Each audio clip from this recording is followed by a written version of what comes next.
Bienvenue à la porte du centre prophétique pour les nations. L'objectif que le Seigneur nous a donné, c'est que tu puisses chercher ardemment la présence du Saint-Esprit là où tu es, que le feu de Dieu puisse se répandre abondamment sur ta vie et que la grâce de Dieu puisse se manifester. Les multitudes ne rassasieront jamais ton âme, mais la présence de Dieu fera de toi l'homme ou la femme le plus heureux de la terre. Alors cherche avec nous sa présence, cherche avec nous ardemment le Saint-Esprit, et alors tu verras combien le feu de Dieu descendra sur toi. Pas un souci, mais la parole de Dieu c'est différent. Pour apporter la parole de Dieu, il faut vraiment, moi je me disais, il faut vraiment se sentir appelé. En fait, je tournais, je cherchais plein d'excuses. Il m'a dit, ok, pas de souci. Et je suis rentré à la maison parce qu'il m'a dit ça, on venait à un culte, il m'a dit ça là, comme ça. Quand je suis rentré à la maison, ça m'a trotté dans la tête. Je lui ai dit, quand même. Je lui ai dit, Gérard, ouais, t'aurais pu dire au moins, bon, je vais y réfléchir, t'aurais pu dire au moins ça, quoi. Mais le fait de dire non comme ça m'a travaillé pendant bien une semaine. Et puis j'ai pris rendez-vous avec lui, j'ai dit écoute prophète, je veux bien apporter quelque chose. Mais et puis après on a convenu une date et c'était pour aujourd'hui. Donc voilà. Et moi ce que je voulais partager avec vous, c'est que quand j'ai dit ouais je vais apporter quelque chose, je me suis mis devant la face de Dieu, j'ai dit Seigneur, qu'est-ce que je peux apporter? Il faut que j'apporte quelque chose, je peux pas apporter une pensée comme ça, il faut que ça soit quelque chose qui vienne de toi. Ok, quelques jours sont passés. Et puis il y a quoi? Il y a 3 jours, le Saint-Esprit me parle. Le Saint-Esprit me dit bon, tu vas apporter quelque chose sous les paraboles du semeur. Ok, mais pas de la façon qu'on connaît, avec les cœurs qui reçoivent la parole et tout ça. Non, pas comme ça. Tu vas apporter l'après-conversion. Ah ouais, d'accord. Cet esprit me dit ça, tu vas apporter l'après-conversion. Bon, j'ai dit ok Seigneur. Donc on va aller faire un petit tour dans le livre de Marc. Le livre de Marc, chapitre 4, et au verset 1er.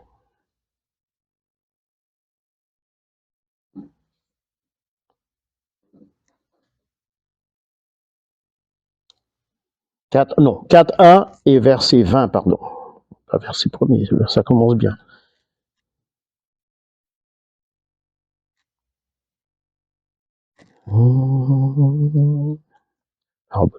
Chapitre 4. Alors la Bible.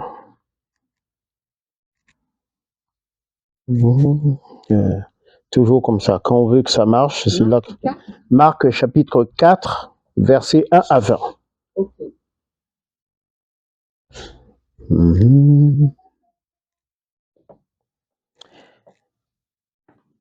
Jésus se mit à nouveau à enseigner au bord de la mer. Une grande foule s'étant approchée auprès de lui, il monta et s'assit dans une barque sur la mer.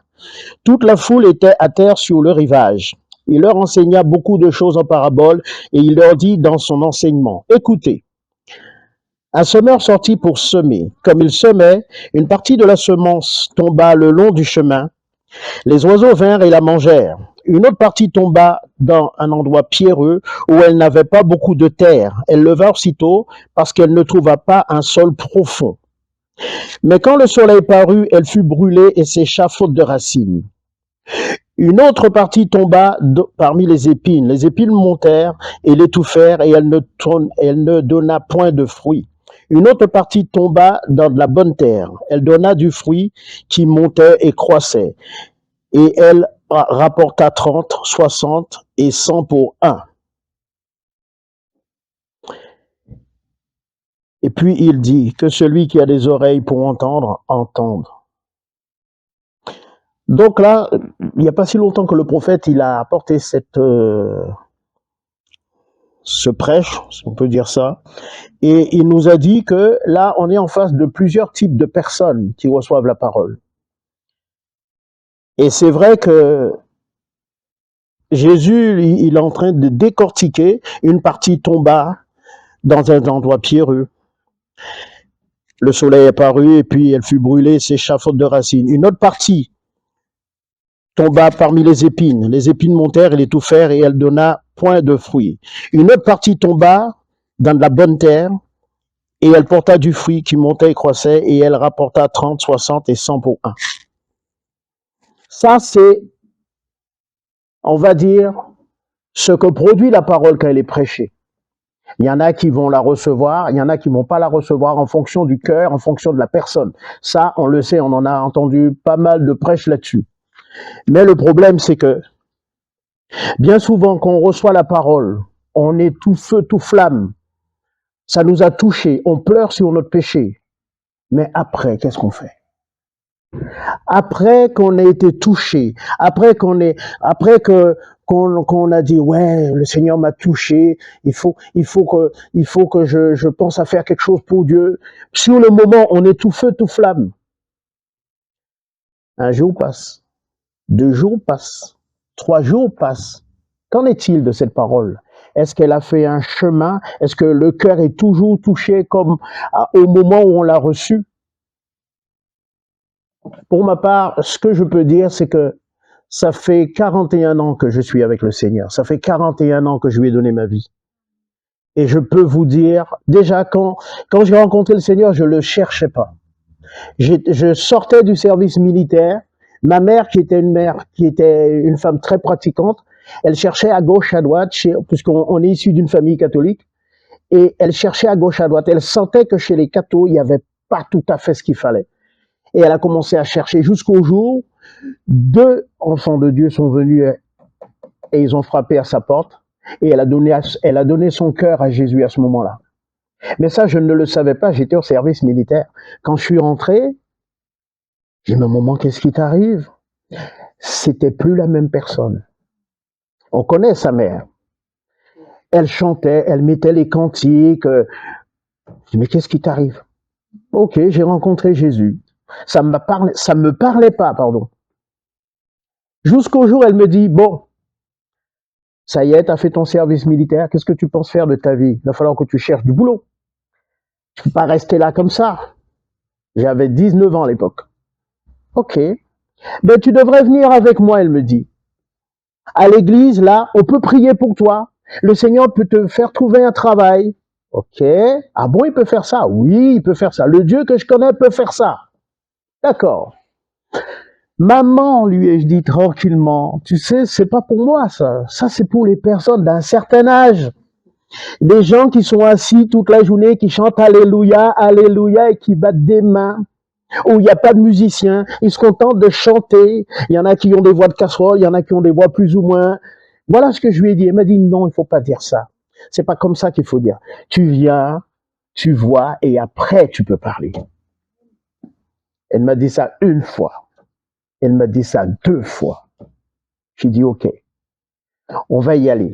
J'ai été à une réunion de prière avec elle. À l'époque, c'était il y a 41 ans, donc c'était le mercredi soir. Ok, j'y vais. Et là, à ma grande stupéfaction, je vois des jeunes. Je dis tiens, il y a des jeunes là aussi. Il y avait un guitariste, il y avait un batteur, il y avait un pianiste. J'étais déjà un petit peu attiré par la musique à ce moment-là. J'étais pas musicien, je pratiquais rien, mais la musique, ça m'avait toujours parlé. J'écoutais énormément de musique à l'époque. Ok, ils ont commencé à prendre la louange, ils ont commencé, ok. J'ai trouvé que c'était pas mal, c'était bien, ok. À la fin, elle me dit, alors, ça t'a plu? Ouais, mais tu devrais venir une 2e fois. Juste une 2e fois. Bon, ok, je suis venu une 2e fois. Et à ce moment-là, ce que je ne savais pas, c'est que le Seigneur, il m'attendait. Il a fallu 2 fois. Le Seigneur, il m'attendait J'étais près de la porte, je m'en rappellerai toujours, j'étais près de la porte comme la première fois, comme ça, quand ça finit, j'étais le premier sorti. J'étais près de la porte. Et là, le Saint-Esprit me fait avancer, comme par hasard, il me fait, je ne sais pas pourquoi, je me suis avancé, je me suis mis au milieu. Et dès l'instant que je m'étais assis, j'ai commencé à trembler. On était le 26 juillet 1982, je m'en rappellerai toujours. J'ai commencé à trembler sur la chaise durant tout le culte. On avait, à l'époque, c'était pas des chaises comme ça, c'était des petites chaises en bois. Ça faisait cric, cric, cric, cric, cric, cric, cric, cric, cric, cric. Je tremblais, je me disais, mais qu'est-ce qui m'arrive? Jamais ça m'est arrivé. Je tremblais, le Saint-Esprit était en train de me toucher. Mais ça, vous savez, quand on n'a pas encore rencontré le Seigneur, on ne le sait pas, ça. On ne sait pas que c'est l'œuvre de Dieu. Parce que moi, à l'époque, on est en 1982. Et il n'y a pas Internet, il n'y a pas tous les prêches qu'on entend, il n'y a pas tout ce genre de prédication pour te dire les choses à l'avance. Là, on vivait quelque chose et on ne pouvait pas mettre un mot par-dessus. J'étais en train de me faire visiter par le Saint-Esprit. C'est après que j'ai su que c'était le Saint-Esprit. Tout ce que je savais, c'est que j'étais pas bien. Je savais pas pourquoi. Il fallait que je prenne. Je me suis dit, Gérard, il va falloir que tu prennes une décision. Et le Seigneur, il me connaissait parce que depuis à l'armée, à chaque fois qu'on parlait, on se lançait des défis. T'es pas cap, t'es pas cap, t'es pas cap. Et moi, j'étais quelqu'un, j'aimais beaucoup relever les défis. Et là, le Seigneur me dit, le Saint-Esprit me fait comprendre qu'il y a un défi à relever. Là, tu vas faire quoi? C'est moi, voilà le défi que je te donne. Qu'est-ce que tu vas faire? Et les jeunes, ils ont commencé à chanter. Il y a eu un moment de louange encore. Ils ont commencé à chanter. Ils ont pris un chant, à toi la gloire, au ressuscité, à toi la victoire pour l'éternité. Le 118 sur les ailes de la foi.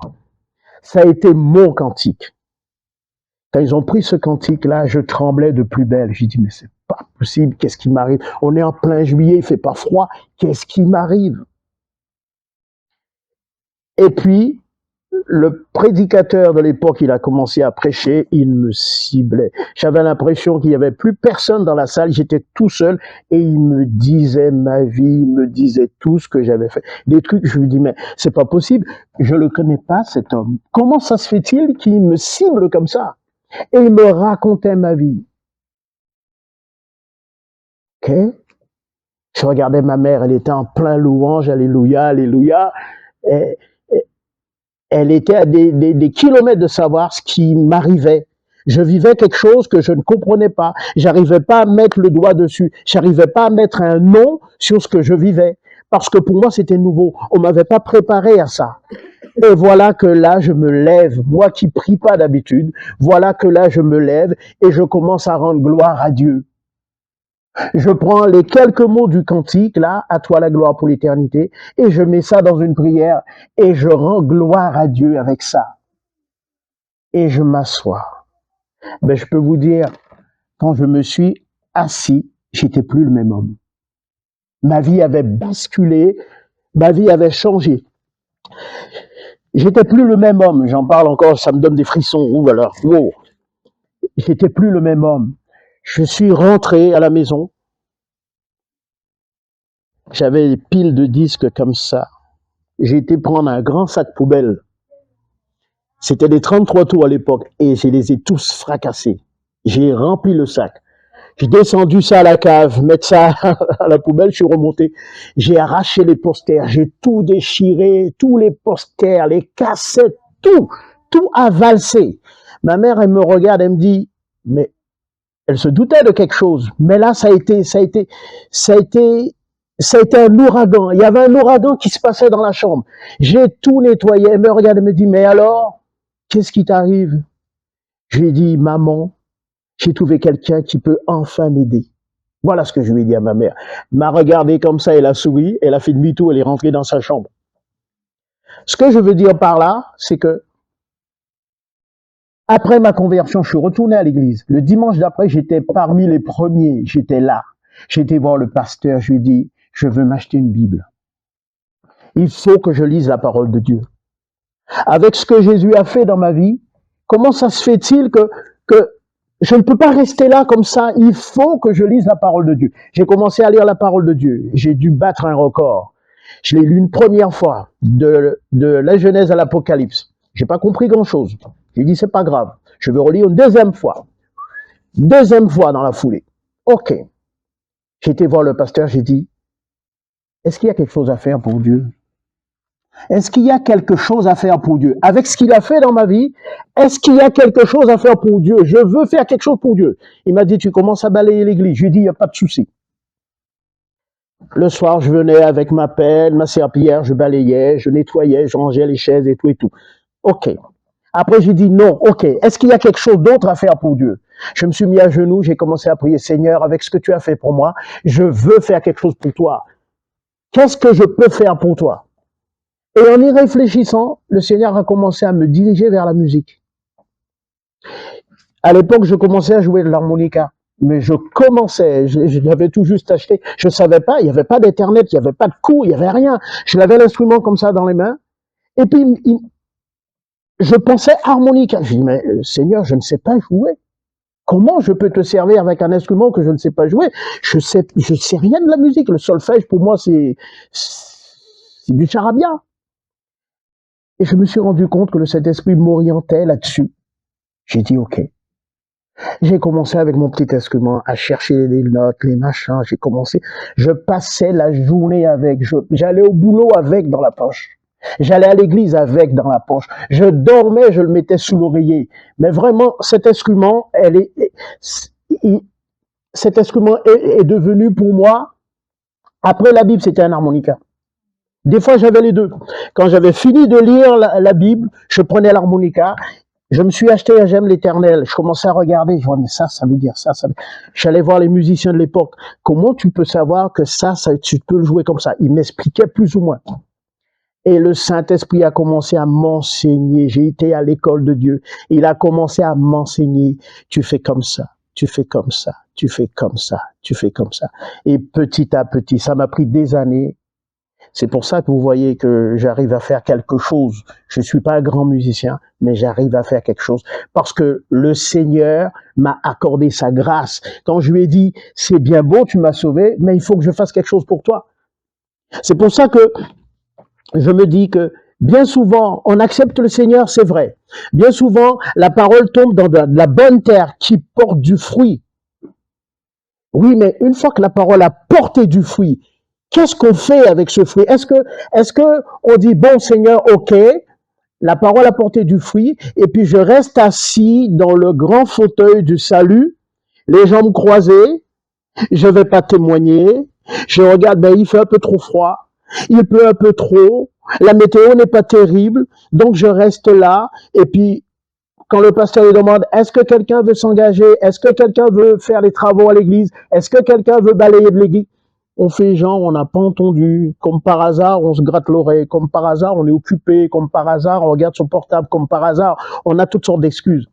Je me dis quand même que c'est bien quand on rencontre le Seigneur. C'est bien quand on l'accepte, mais c'est mieux quand on le sert. Seigneur, je suis pas capable de, mais toi, tu peux me former. Mais toi, tu peux m'aider. Mais toi, tu peux. Mais toi, tu peux. Mais toi, tu peux. Même si moi, je ne suis pas capable. Je ne savais rien dans la musique. Frères et sœurs, franchement, quand j'ai commencé, les musiciens qui étaient des musiciens à l'époque, ils me disaient tranquillement, Gérard, c'est faux. Gérard, c'est pas un ré majeur, c'est un do. Gérard, c'est un sol, c'est pas un la. J'en ai bavé, je peux vous dire. Mais je rentrais chez moi. Saint-Esprit, comment ça se fait-il que le frère, il m'a dit que c'est un la? Comment ça se fait-il que c'est un do? Comment ça se fait-il que c'est un ré? Montre-moi la différence entre les différentes tonalités. Et là, j'ai appris telle tonalité équivaut à telle gamme. Telle tonalité, le Saint-Esprit m'a montré la gamme de ré, c'est pas la gamme de do. La gamme de sol, c'est pas la gamme de mi. Et ainsi de suite. Le Seigneur, il m'a montré petit à petit jusqu'au jour, quand j'ai commencé, je me rappellerai très bien. J'ai pris un cantique à la maison. Ma mère, elle était dans sa chambre en train de faire ses études bibliques. Quand j'ai compris comment qu'il fallait prendre, l'un des premiers cantiques que j'ai commencé à jouer, c'était « Quel sauveur merveilleux je possède sur les ailes de la foi, sur le J'aime l'Éternel ». Elle a entendu ça, elle est sortie de sa chambre et m'a dit « Qui est-ce qui joue ?» Je lui ai montré l'harmonica, elle a regardé, elle m'a fait un sourire. Et là, j'avais compris comment ça fonctionnait. Après des années, j'avais compris comment que ça fonctionnait. Et à partir de là, ça fait, allez, on va enlever le temps, on va dire ça fait une trentaine d'années que je joue pour le Seigneur.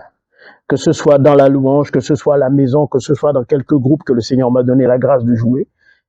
Mais j'ai toujours loué Dieu parce que je me dis, le Seigneur m'a sauvé. La grâce de Dieu est tombée sur moi alors que je ne le cherchais pas, frères et sœurs. Je ne le cherchais pas. Mais lui, il me cherchait. Lui, il m'a dit, bon, maintenant c'est bon. Maintenant j'ai besoin de toi. Est-ce que tu viens? Qu'est-ce que tu es capable de me donner? Même si c'est pas grand-chose, mais je vais l'arranger, je vais le faire fructifier, je vais le multiplier, je vais le démultiplier. Tu vas voir avec moi. Il y a un serviteur de Dieu, le pasteur Reinhard Bunk, qui disait, même si je suis un 0, Jésus, il est un 1. Et Jésus, quand il marche à côté de moi, ça fait déjà 10. Ça fait déjà 10. Voilà ce qu'il a dit. Alors, il disait encore, si je suis avec un autre copain, on est 2-0, Jésus il est à côté de nous, ça fait 100. Voilà ce qu'il disait. Et quand j'ai entendu ça, je me suis dit, ah ouais, quand même. Ah ouais, quand même. Voilà ce que c'est de donner sa vie à Dieu, de le rencontrer, c'est vrai, mais surtout de vouloir le servir. Même si on ne sait pas, même si on ne comprend pas, même si on ne sait pas s'y prendre, le Saint-Esprit sait. Mon épouse assise là, elle me disait, ah, j'aimerais bien apprendre à jouer de la guitare. J'aimais bien apprendre la... Je dis, mais écoute, tu aimerais bien apprendre la... T'es sûr, c'est ce que tu veux? Ah oui, j'aimerais bien pour louer le Seigneur. Je lui dis, écoute, commence déjà par t'acheter une guitare. Je sais de quoi je parle. Si j'avais pas les harmonicas en poche, j'aurais pas pu. Commence déjà par t'acheter une guitare. C'est acheter une guitare, et puis bon, ben on va prier. Seigneur, montre-lui. Seigneur, aide-la. Voilà ce que le Seigneur fait. Malgré son handicap, pour Dieu, il n'y a pas d'handicap. Pour Dieu, c'est nous, on se met des barrières. Mais oui, mais je ne peux pas. Mais oui, mais je ne pourrais pas. Mais oui, j'ai pas assez de... Mais oui, mais il faut bien démarrer un jour. C'est ça. On oublie qu'avec Dieu, il faut démarrer un jour. On oublie qu'avec Dieu, il est là pour mettre le plus qu'on ne sait pas. C'est ce qu'on oublie. Et je peux vous dire, frères et sœurs, c'est que, pourquoi je dis ça, c'est que moi j'en ai vu, au bout de toutes ces années avec le Seigneur, des jeunes qui ont accepté Jésus. Sur le coup, ils se sont mis à pleurer. Oh là là. Wow, c'était grandiose, entre guillemets. 3 mois après, il n'y avait plus personne. 6 mois après, on les retrouvait dans le monde. Et pourtant, on s'y tromperait. Ah oui, il a accepté le Seigneur. Ah oui, il a fait. Ah oui, le frère, il a fait une bonne conversion. Ah oui, la sœur là, waouh, c'était du costaud. 3 mois après, ben alors pourquoi on te voit plus à l'église? Ben écoute, finalement, je me suis rendu compte que je m'étais trompé. C'était pas tout à fait. Depuis quand, avec Jésus, c'est pas tout à fait ça? Avec Jésus, lorsque Jésus touche une âme, avec Jésus, c'est du sérieux. Jésus nous prend toujours au sérieux. Le Saint-Esprit nous prend toujours au sérieux. Avec le Saint-Esprit, c'est pas une question de « ah ben oui, mais… » Non, le Saint-Esprit, dans l'instant que le Saint-Esprit, c'est ton jour, le Saint-Esprit te prend au sérieux. La Bible te dit « je suis à la porte et je frappe ». Si quelqu'un entend ma voix, c'est bien, tu entends, c'est déjà pas mal. Mais il te reste autre chose à faire. Si tu ouvres la porte, et si tu me fais entrer, alors m'entendre, c'est bien. Le Seigneur ne va pas venir comme quelqu'un qui fait des travaux chez lui, c'est pas comme ça. Le Seigneur, il va venir tout doucement. Il va toquer tout doucement. Parce qu'il ne faut pas oublier, Jésus, c'est un gentleman. Il ne dérange pas. Jésus est là et il attend ce que toi tu veux exactement. Que toi, tu acceptes de lui ouvrir la porte. Le Seigneur, quand il a frappé à la porte de mon cœur, il n'a pas fait un boucan. Ça a fait un boucan sur ma vie parce que moi je ne savais pas. Mais le Seigneur, il est venu, il a frappé tout doucement, il a toqué tout doucement. Et il a toqué. Et moi j'ai dit, mais je ne comprends pas ce qui m'arrive, mais je te fais confiance. Ce que moi je veux dire par là, c'est que la parabole du semeur, on connaît l'histoire, on connaît tous ces types de cœurs qui ont plus ou moins des difficultés, des soucis. Le prophète, il en a parlé il n'y a pas si longtemps que ça. Mais quand j'étais assis là, quand il prêchait sur la parabole du semeur, Moi, ce qui m'a interpellé là-dedans, c'est l'après-conversion. Ce qu'ils ont fait après avoir entendu cette parole. Quand on regarde dans le livre, quand on regarde, attendez, que je mes notes là, dans Acte 2, verset 37, qu'est-ce qui s'est passé? Après le prêche de Pierre, ils ont eu le cœur vivement touché. Et ils ont dit, hommes, frères, que ferons-nous? Quand le Seigneur te touche, quand le Seigneur, quand la graine de Dieu tombe dans de la bonne terre, un cœur qui est préparé, un cœur, il y a un pasteur qui disait, un cœur avec de la terre végétale. La graine, elle tombe dedans. Elle peut apporter ce pourquoi elle a été envoyée. On ne reste pas indifférent. Ils ont dit, hommes, frères, que ferons-nous?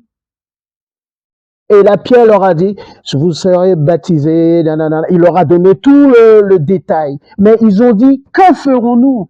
Ils n'ont pas écouté. Ah oui, c'est bien ce qu'il a prêché, Pierre. Waouh, c'est super. On pensait ils avaient bu du vin doux. On pensait qu'ils étaient plus ou moins ivres. Mais finalement, ah ouais, cet homme, il s'est levé. Il s'appelle Pierre, c'est vrai, ouais.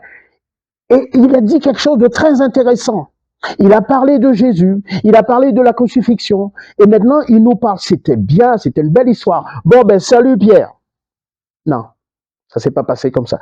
Ils eurent le cœur vivement touché, mais une fois que le cœur est touché, on va plus loin. On fait quoi maintenant? Parce que le cœur est touché, c'est bien beau, mais qu'est-ce qu'on fait derrière? Qu'est-ce qu'on apporte derrière? Parce que une fois que le cœur est touché, ça c'est bien. Quand Jésus il a déchiré le ciel, il est venu sous la forme d'un homme, dans un seul but, c'était pour ramener les perdus, l'un après l'autre. Il les ramenait à lui. Pourquoi? Parce qu'on était perdus. On était perdus, mais oui, mais vous allez me dire, mais oui, mais on ne savait pas qu'on était perdus. Ben oui, mais maintenant il te l'apprend. Il te l'apprend, puisqu'il le disait aux pharisiens, et les pharisiens disaient qu'ils étaient justes. Alors Jésus leur disait, bon ben, si vous dites que vous êtes justes, votre péché demeure. Parce que vous vous rendez pas compte que vous êtes perdu. Vous vous rendez pas compte que vous êtes aveugle. Mais puisque vous vous rendez pas compte, donc ça veut dire que vous n'avez pas besoin de moi. Vous n'avez pas besoin d'être sauvé. Eh bien, votre péché demeure. Voilà ce qu'il leur a dit. Si c'est pas malheureux. Le Saint-Esprit nous parle. Le Seigneur, il atteste des miracles, des signes et des prodiges. Il atteste que Jésus-Christ est le Fils de Dieu dans un cœur. Il atteste qu'il va faire de ce cœur une nouvelle créature. On dit oui, il n'y a pas de problème, c'est vrai Seigneur, c'est vrai. 3 mois après, on retourne là où on était. Qu'est-ce qui s'est passé? Qu'est-ce qui s'est passé? Pourquoi on n'a pas fait comme, pourquoi on ne fait pas comme ces hommes qui disent, homme frère, que ferons-nous? Tu nous as raconté quelque chose, ça nous a touchés, c'est vrai. Mais après, qu'est-ce qu'on peut faire? Maintenant qu'on sait ça, qu'est-ce qu'on peut faire? Quelle est la marche à suivre? Malheureusement, il y en a beaucoup comme ça. Il y en a beaucoup, une fois qu'ils ont entendu la parole de Dieu, c'était bien. Ah, le frère, il a bien prêché. Ah, par contre, ouais, j'ai pas trop aimé sa façon de... Oui. Quand Jonas, il est parti, le Seigneur lui a dit, va à Ninive. Jonas, premièrement, il n'était pas trop d'accord parce que c'était des païens. Quand finalement, avec plein d'histoires et tout, il s'est retrouvé à Ninive, il a commencé à prêcher pour que la ville de Ninive ne soit pas détruite. Le roi de Ninive, il n'a pas dit, ben oui, mais je ne le connais pas. C'est un juif, ils sont mauvais. Vous imaginez, il sort des boyaux d'un poisson. Ils ne sont pas la rose. Il est peut-être mal peigné. Il avait peut-être plein de saletés sur lui. Il a commencé à prêcher sur Ninive. Les gens, ils n'ont pas regardé à son aspect. Ils se sont dit, oh, il vient nous apporter quelque chose. Et si c'était vrai? Si c'était vrai? On est prêt bien souvent à courir des risques quand il s'agit de la parole de Dieu, quand il s'agit du Seigneur. Mais pour autre chose, on ne court pas de risque. Le roi dit, et si c'était vrai? Bon, eh bien, Je vais promulguer un jeûne. Même les animaux sont en jeûne. Eh oui, parce que si tu vas pas détacher ton bœuf parce que toi tu es en jeûne, ben le bœuf il peut pas manger. Donc il est en jeûne. C'est évident. Donc, on a cru à la prédication de Jonas. Jésus le dit lui-même. Ils ont cru à la prédication de Jonas et Dieu les a gardés. Dieu s'est repenti de ce qu'il devait faire sur la ville de Ninive, il les a gardés. Des années après, il y a eu un autre roi à Ninive. Il y a eu un autre prophète qui a prêché sur Ninive. À ce moment-là, le roi de l'époque n'a pas écouté et Ninive a été rasée. C'est un des petits prophètes, je ne me rappelle plus lequel. Il a prêché sur Ninive bien longtemps après le passage de Jonas. Je crois que c'est Osée. Bien longtemps après le passage de Jonas, le roi, c'est un autre roi. Il ne craignait pas l'Éternel. Pas de problème. La ville a été rasée. Quand le Seigneur parle à un cœur, sur le coup, on est tout feu, tout flamme. Pour ma part, quand je suis rentré à la maison, je ne savais plus qui j'étais. Je peux vous dire, frères et sœurs, quand le Seigneur touche un cœur, quand il le touche et le cœur est prêt à se mettre, comme je disais à l'époque, à me mettre sur l'autel, je peux vous dire, quand on fait ce genre de prière-là pour Dieu, Dieu s'en rappelle de ce genre de prière. Dernièrement, le Seigneur, le Saint-Esprit m'a dit, tu veux aider, c'est bien. Tu veux apporter quelque chose, c'est bien. Mais il faut que je te travaille. Il faut que je te nettoie. Il faut que je puisse vraiment te préparer. Voilà ce qu'il m'a dit.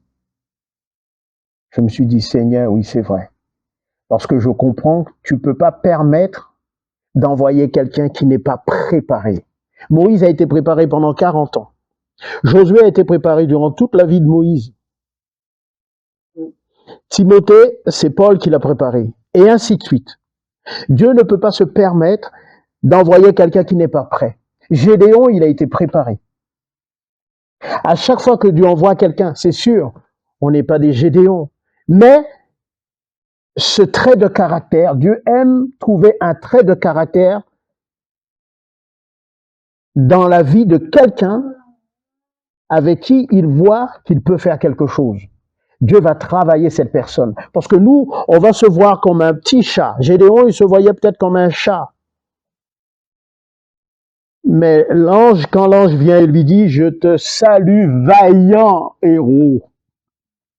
C'est que Dieu le voyait comme un lion. Lui, peut-être il se voyait comme un chat. Oui, mais Seigneur, j'ai entendu dire, il s'est passé plein de choses avec nos ancêtres. Où est la gloire de Dieu et tout? Oui, mais je te salue, vaillant héros quand même. Hein?